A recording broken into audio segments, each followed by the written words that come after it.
আচ্ছা, নতুন মানেই কি খারাপ? নতুন কিছু মানেই কি সেটা ক্ষতিকর?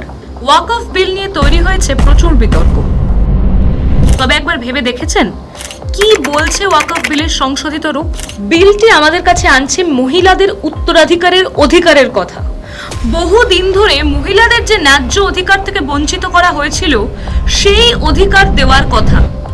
রয়েছে বোর্ডের সদস্য হিসেবে মহিলাদের নিযুক্ত করার কথা, বিধবা ও ডিভোর্সড মহিলা এবং তাদের সন্তানদের ভরণ পোষণ পাওয়ার কথা।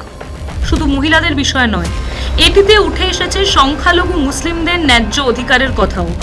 এখন যে বিলে মুসলিম সম্প্রদায়ের সামগ্রিকভাবে একটা সামাজিক অগ্রগতি হচ্ছে, সেটা কেন্দ্র করে কেনই বা এত প্রতিবাদ?